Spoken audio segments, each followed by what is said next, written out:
Before I start this story, I just want you to know that it's for educational purposes, and I mean no disrespect to anyone that I talk about in this case. My intention is to present the information objectively and respectfully, aiming to foster understanding and knowledge. Walburga, also known as Dolly Oesterreich, born Walburga Korschel in 1880, was the daughter of German immigrants who settled in the United States. While some accounts suggest she was born in Germany, others indicate her birthplace as Milwaukee, Wisconsin. Raised in a modest household, Dolly grew up on a poor Midwestern farm, which instilled in her a strong work ethic from an early age. At age 12, Walburga worked at the textile mill of Fred William Oesterreich, another German immigrant, who had become successful and frequently hired fellow immigrants in his factories. Walburga was by all accounts an attractive and charismatic girl, with many friends among the factory workers. She quickly attracted Fred's notice and the two married when she was 17. As Fred's wife, Walburga remained popular among her husband's workers, often peacefully resolving labor disputes by acting as intermediary to the more distant and unlikable Fred. In 1903, Walburga, Dolly Oesterreich, and Fred Oesterreich had been married for 15 years. The couple resided in Milwaukee, Wisconsin. Both were primarily of German descent, like many others in that city, and enjoyed good beer and hearty German foods. Both were blonde and tended toward plumpness. By most accounts, they were only a few years apart in age, she 36 to his 40, but for all they had in common, possessed quite different temperaments. Fred was a skinflint with an iron will. He owned a factory in which about 60 women worked at manufacturing clothes, primarily aprons. He often went through the factory, demanding that each worker work faster and better. Dolly, as forelady, would frequently follow behind him to soothe the wounded egos of the criticized and anxious employees. Apparently, the Oesterreichs had marital problems of a decidedly personal nature. Dolly appeared to crave sex quite a bit more frequently than Fred did. Thus, she began to seek to have her physical needs met in extramarital affairs. They didn't last very long, until she met a man who would be special to T.G. X4 for decades. One day Dolly was at the factory, observing the labor of the employees, when a sewing machine broke down. Notified of the problem, the Singer Sewing Machine Company sent a repairman to the Oesterreich factory. He was Otto Sanhuber, a blue-eyed, short and slightly built teenager. Even Sanhuber himself did not know exactly how old he was. He believed he was either 16 or 17 years old. He thought he was of German Jewish extraction and had been an orphan. His birth name was likely Weir, but he was adopted into the Sanhuber family. There are two quite different versions of how the relationship between the teenaged repairman and the middle-aged Dolly began. In one, the Oesterreich's only child, a teenager named Raymond, had recently died when Dolly first saw Otto. She was immediately attracted to the soft, shy boy man, at least in part, because he reminded her of the dead son for whom she still deeply grieved. Maternal feelings may have mixed with her sexual desire for Otto, heightening both. So not long afterward, she requested that the Singer Sewing Machine Company send Otto to her house to fix the sewing machine in her bedroom. It was a pleasant autumn day when Otto arrived at the Oesterreich's dark yellow frame house. Dolly Oesterreich opened the door, heavily perfumed and wearing a silk robe, stockings and slippers. She led the teenaged repairman to the bed where she watched, sitting on her bed, as he worked on the machine. Whenever Otto looked up from his work, it seemed that Dolly Oesterreich's bathrobe had come open a bit more, and he could see that she was wearing nothing beneath her robe. This aroused mixed feelings in Otto. He had never been a hit with girls and was a virgin at the time. The sight of so much exposed female flesh embarrassed him even as it aroused him. At a certain point, Dolly Oesterreich was lying back, with much flesh showing and a broad, seductive smile on her long-nosed, pretty face. Otto understood. He left his work to take the older woman in his arms, and the two of them enjoyed an afternoon of passion. Another version of this story gives a far more gradual build-up to the affair. In that version, Otto went to the Oesterreich home to fix Dolly's broken sewing machine, but she did not seduce him at that time. Instead, he met and made friends with a very much alive young Raymond. He started visiting their home and Raymond regularly. Then Raymond suddenly took ill and died. Dolly plunged into a terrible grief. Otto came around often to comfort her in her mourning.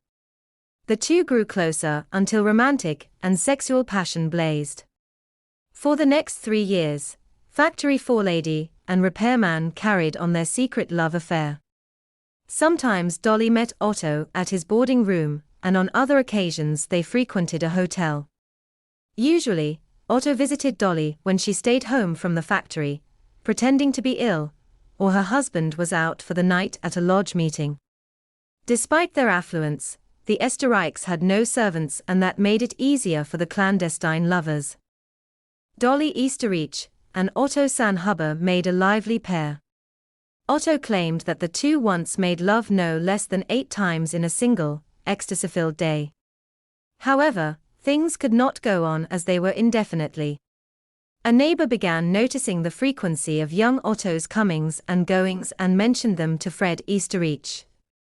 A suspicious Fred confronted Dolly. As Alan Hynd wrote in The Attic Lover, she calmly replied that a book salesman had been pestering her, but that she had put a stop to the fellow's visits.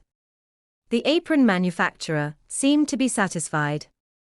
Dolly told Otto about the nosy neighbor, and suggested that having him always coming and going would cause the two of them problems. She proposed that he move into the attic, so he could be there all the time. Otto liked this plan. It meant he got free room and board. It also meant he would be close to the woman he loved at all times.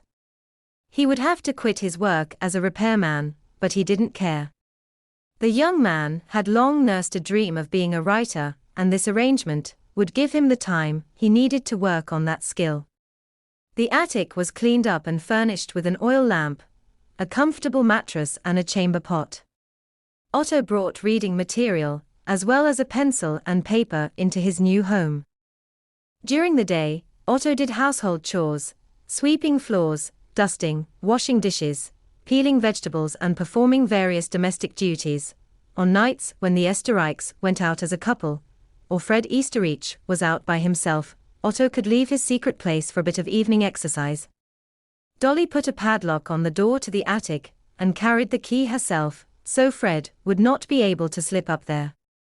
Her husband asked about the padlock, and she easily replied, "I want to keep my furs in a safe place." Of course, Dolly Oesterreich had duties at the factory, and was not home most days. However, she pretended to be ill often enough that Otto and she could enjoy their relationship. There was a distinct disadvantage to this arrangement. Otto was now living directly above his lover and her husband. He needed to be extra careful when he moved around lest he accidentally alert Fred to his presence. The position of the attic meant that Otto could hear the sounds of the woman he adored making love with her husband. While having sex, Dolly urged Fred not to be so noisy. He asked why and she replied, "Oh, you never know who might hear us and it would be embarrassing." "Who the hell can hear us?" An understandably puzzled Fred asked. "Oh, nobody, I guess." Dolly relented. According to Alan Hynd, after one such night of marital passion, a jealous Otto confronted Dolly. She reminded him that she could not leave her husband since she had no saleable skills and no funds of her own. She had to stay married, and that meant she had to have sex with Fred. Otto eventually agreed that he would not harass her about her marital lovemaking. About a year passed when Fred Oesterreich became troubled by odd noises. He and his wife were in bed when he thought he heard something like a man clearing his throat. "What was that?" Fred asked his wife. "You're imagining things." An unruffled Dolly told him. "Now go to sleep." Fred Oesterreich settled back, against the covers of his bed next to his wife. Suddenly he bolted upright. "I wasn't imagining that," he said. "You certainly are imagining things," Dolly said in exasperation. "It's only a rat, or a mouse. If you want to know something, you're drinking too much." When the Oesterreichs were going out at night, Dolly made it a regular practice to release the trap door to the attic just before leaving. Otto would listen for the sound of the couple closing their front door. As soon as he heard that, he would run down the stairs and gorge himself on the hearty German food all three of them loved: rye bread, cheeses, liverwursts, bologna, and anything else edible that happened to be in the house. Fred Oesterreich was sometimes baffled when he looked at food that had been left over from the previous day. He sat down at the table with his wife, and when he saw the small size of the roast before him, asked Dolly what happened to the meat. She managed to convince him that he had eaten it the night before when he had been drunk. That explanation seemed to satisfy him. In 1918, the Oesterreichs moved to Los Angeles. Walburga agreed to the move on the condition that she would choose their new home, deliberately picking a house with an attic, a rarity in Los Angeles. Sanhuber moved ahead of the Oesterreichs, and was already installed in the Los Angeles attic prior to their arrival, where his affair with Walburga resumed. On August 22, 1922, after overhearing a loud argument between the Oesterreichs, and believing Walburga to be in danger, Sanhuber emerged from the attic and retrieved 2.25 caliber pistols from the bedroom bureau. In the ensuing struggle, Sanhuber shot Fred 3 times, killing him. The two lovers then hastily staged the scene to look like a botched burglary. Walburga gave Sanhuber all the cash in the bedroom, as well as Fred's diamond watch. Sanhuber then locked Walburga in a closet and tossed aside the key before returning to the attic with the money, watch, and pistols. Upon being summoned by neighbors who reported the gunshots, the police, unaware of Sanhuber's presence in the house, strongly suspected Walburga's involvement in the murder, but were unable to explain how she could have locked herself into the closet. After the murder, Sanhuber continued to live in the attic for another 8 years. The only notable change in the relationship was that Sanhuber was permitted a typewriter, as there was no longer anyone to hear it. By this time, Walburga was also carrying on an affair with her personal attorney, Herman Shapiro, whom she had hired after being suspected for Fred's murder. In 1930, Shapiro became suspicious after Walburga gave him the diamond watch she reported stolen by the burglars who murdered her husband. She stated that she had later found the watch in the front yard, and that the thieves must have dropped or abandoned it during their escape. Roy Klum, another of Walburga's lovers, soon discovered that she was having an affair with Shapiro. He went to police and informed them that Walburga had given him a pistol shortly after the murder, asking him to dispose of it in the La Brea tar pits. A neighbor also told police that Walburga had given him yet another pistol shortly after the murder, asking him to dispose of it, because it too closely resembled the gun that killed her husband and she did not want to get into trouble. The neighbor buried the pistol under a rosebush in his garden. Police were able to recover the pistols from both locations. Although badly decayed, both weapons were determined to be of the same caliber that killed Walburga's husband. She was arrested under suspicion of murder. While in jail, Walburga confided to Shapiro that her vagabond half-brother was living in the attic of her home and requested he check on his well-being. Upon knocking on the trapdoor leading to the attic, he was greeted by a thin, pale, but cordial Sanhuber, who explained his true relationship with Walburga and eventually confessed to his role in the murder. Sanhuber was arrested and tried for manslaughter. The unusual circumstances of the case soon reached the press, where Sanhuber was dubbed the Batman. Sanhuber was convicted of manslaughter, but later released because the statute of limitations had expired. He changed his name to Walter Klein and moved to Canada, where he married another woman, then eventually relocated back to Los Angeles and lived the remainder of his life in obscurity. Walburga's trial ended in a hung jury, with most of the jurors leaning towards acquittal. And in 1936 the indictment against her was finally dropped. She remained in Los Angeles until her death in 1961, at age 80. This is all I have for this case. Thank you for watching. If you enjoyed the video, please subscribe to the channel and give it a thumbs up. Your support means a lot and helps us create more content for you. See you in the next video.